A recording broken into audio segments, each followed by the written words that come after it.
Ladies and gentlemen, please welcome to the stage Lieutenant General Stephen Kwast.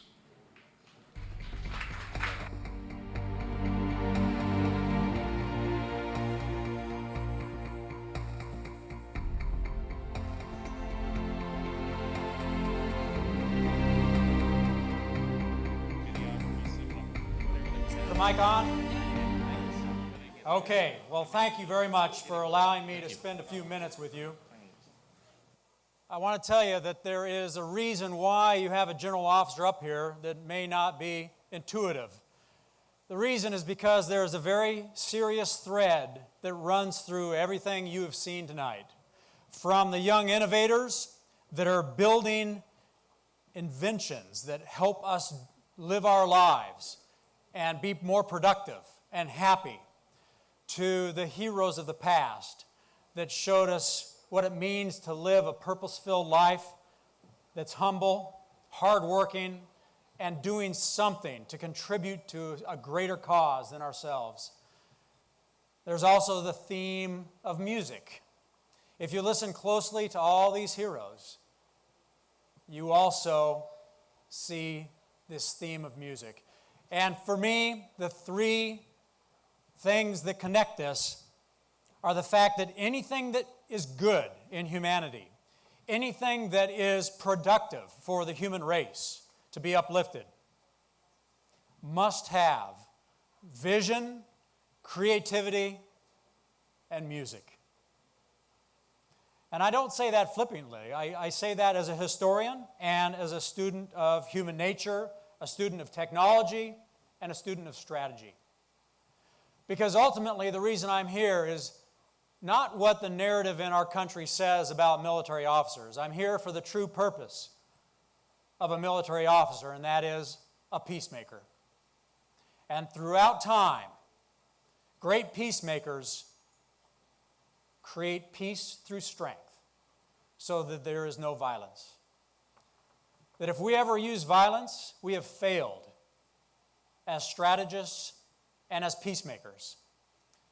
And so tonight, I want you to look to your left and right. Because tonight is not just about celebrating the young entrepreneurs of tomorrow that are inventing new ways of making our lives better. We are not just here to celebrate the great heroes of the past that showed us how to live a life of humility and hard work and tenacity to contribute something to others, not yourself.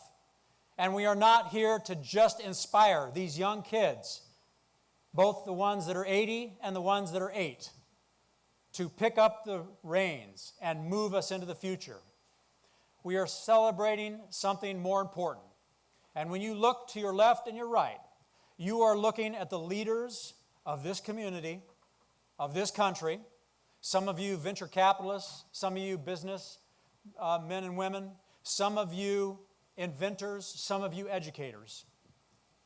And I'm looking at you, and I'm asking you, what are you going to do about what you heard today? What are you going to do about the inspiration in the music, in the lives, in the vision, and the creativity of the people you've heard? So I'd like to start with a vision. Now, if you were living in 1898, and you were in this very theater, not that this theater was built that long ago, but if you were sitting right here, and there was somebody on this stage that told you, I've been studying technology, I've been studying history, I've been studying culture, and I've been studying strategy.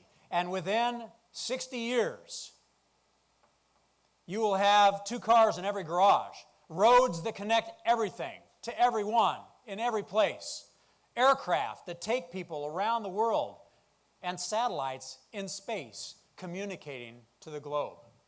You would have put me in the loony house. But today, I am going to tell you what our generation can do if we have the vision, the creativity, and the inspiration, music, to take us there.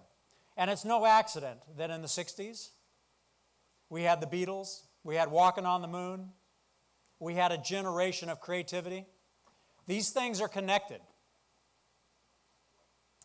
And one of the things that has happened to this country is we have fallen asleep to some degree. Because when we went to the moon, we ended that journey as one and done, one-trick pony. But the spin-offs of technology changed the human condition. They have uplifted the human condition. More people live in more security and more prosperity today because of that space race. Yet we do not give it the credit it's due. But today, with the maturations of the technology that have been put before us, the development of technologies even the last 3 years, here is what we could do if we had the will. The same kind of courage, vision, creativity, and determination as a society, as a civilization. Here is what we could do.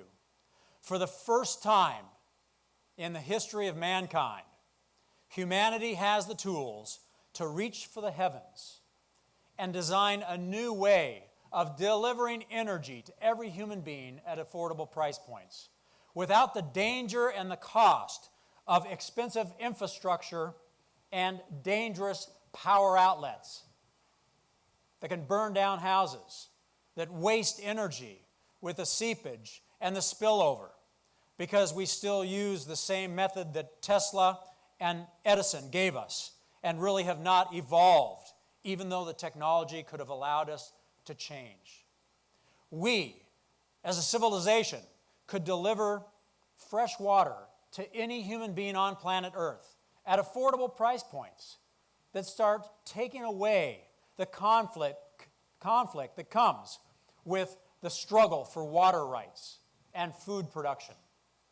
We, as a human race, as a civilization, could provide ubiquitous global communication where you're connected to the rest of the world and you can trust it, that it will not steal away your privacy, your independence, and your civil liberties. We could do all of these things and more, as President Kennedy said, if we have the will. But it's amazing when you study culture and you study civilizations that the longer you live with a certain methodology, the more calcified it gets and the harder it is to do things differently. For example, if you really look at how we go to space right now, and you take a look at all the laws and all the regulations, it essentially traps us to using chemical propulsion, which we know is dangerous and heavy and expensive. It makes us go to space. It makes us go to space as if you were flying from here to Washington, D.C. You would have to submit your items in your suitcase a year early so the government could go through it and decide whether your toothbrush is space rated. And if not, you have to invent a new toothbrush and then resubmit the list again and wait a whole nother year. That's bureaucracy for you. When you go, you have to drain your life savings to get on the airplane. And when you get to your destination, you must burn it to the ground. Burn the aircraft to the ground. This is how we go to space. You got to be kidding me. Yet, the inventors, just like those young entrepreneurs you listened to earlier today, the inventors of our age, the engineers on engineering benches out there in private companies, not the government, but private companies, know how to build a new way. And here is why the power of space is so compelling. It's because space, when you have those satellites up there, blankets the entire globe with a network. Now, a network has different principles of delivering power, information, and goods and services than a linear system. The perfect example is our post office. Our post office is a linear system. If you want to send 100 letters to 100 people, you're going to have to pay for 100 stamps, and that can get kind of expensive. The internet is a network system. If I want to send 100 emails to 100 people, I can do it for almost free. Any business that taps into the characteristics of a network to do its job will always beat a business using a linear method. And almost every one of the major drivers of economic development, almost every one, are linear systems in our society, in the terrestrial realm.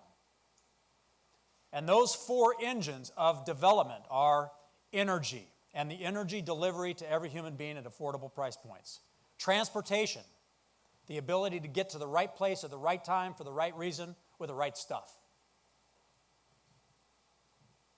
Information, the ability to understand what is going on and connect, teach, and learn so that the creativity and the diversity of thought make us more creative as a team, as a civilization, as a human race.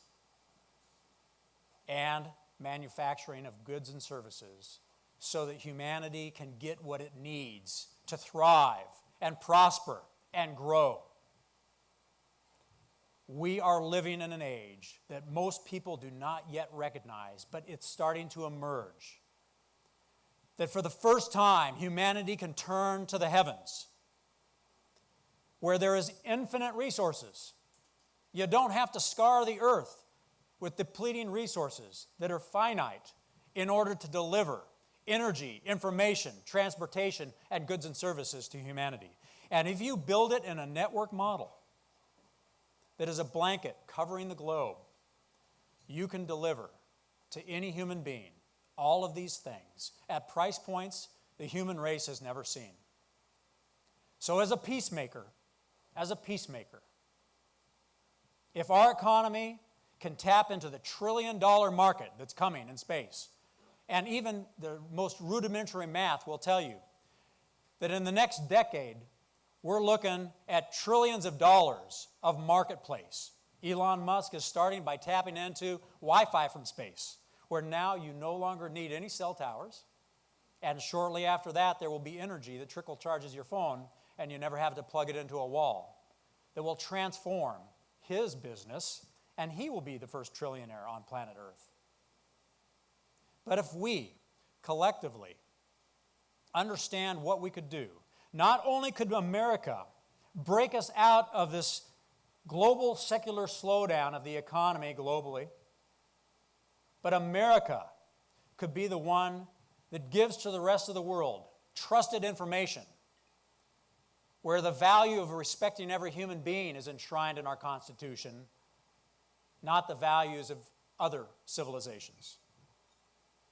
Transportation, where you can get to any place on planet Earth in less than an hour and be home for dinner.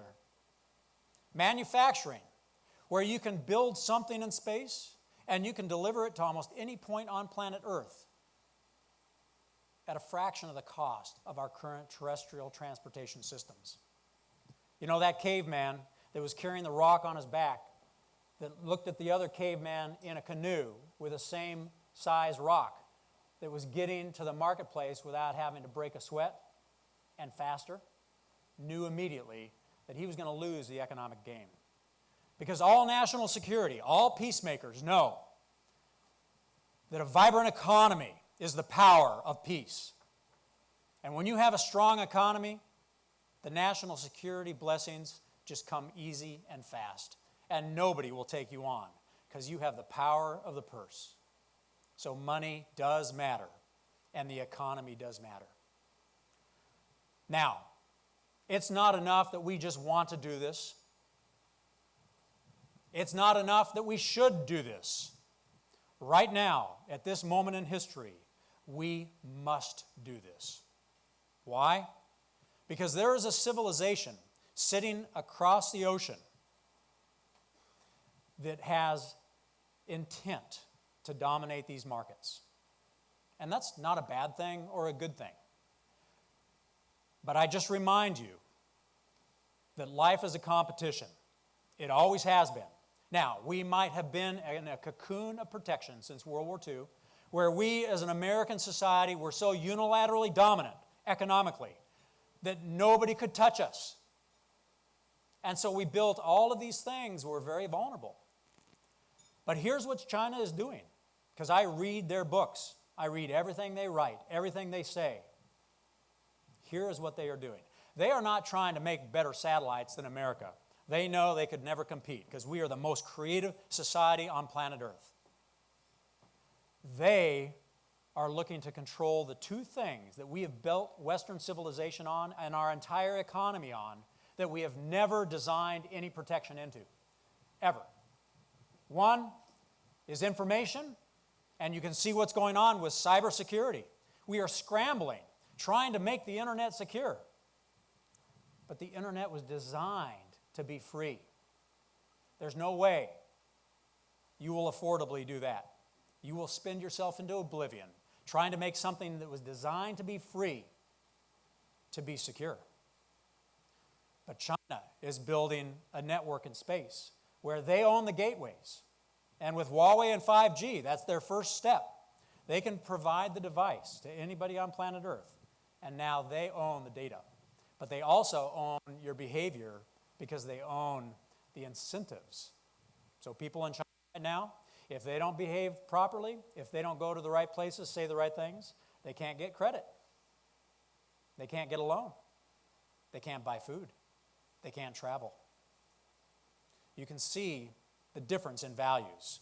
America, we respect every human being as given equal right to pursue life, liberty, and happiness. And another society.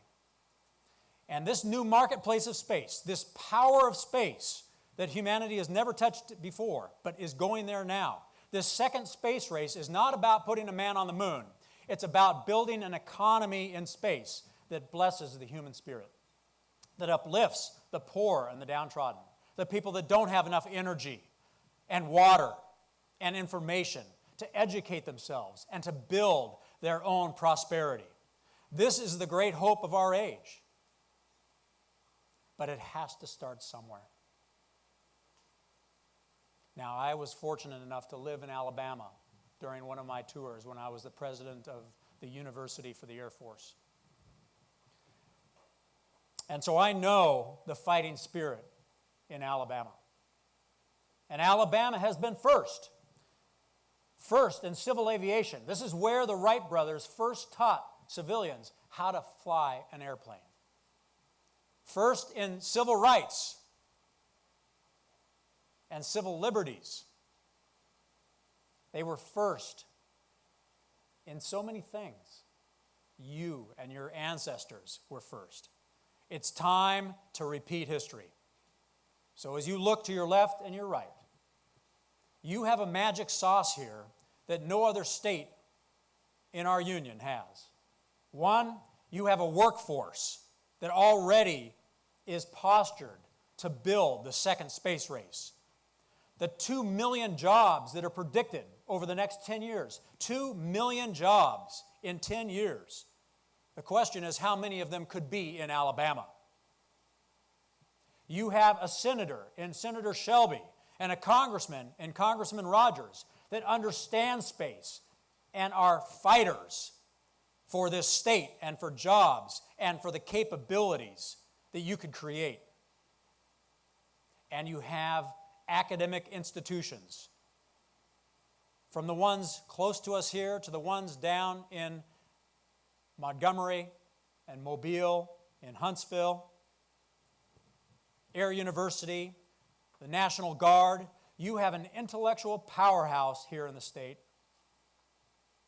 And if you, as a collective bunch of innovators, entrepreneurs, venture capitalists, got together, it would not be hard to design a strategy where in 100 years from now, when the human race is looking back at this moment in time, they say to themselves and they write, who would have thought that the next generation of how we deliver power without the scourge of safety, the next generation of information where we don't have the scourge of stealing people's information and destroying businesses because of a lack of privacy. The ability to get anywhere on planet Earth in less than an hour. And the ability to have clean air, fresh water, and affordable energy delivered to any human being on planet Earth with no infrastructure required. Started in Alabama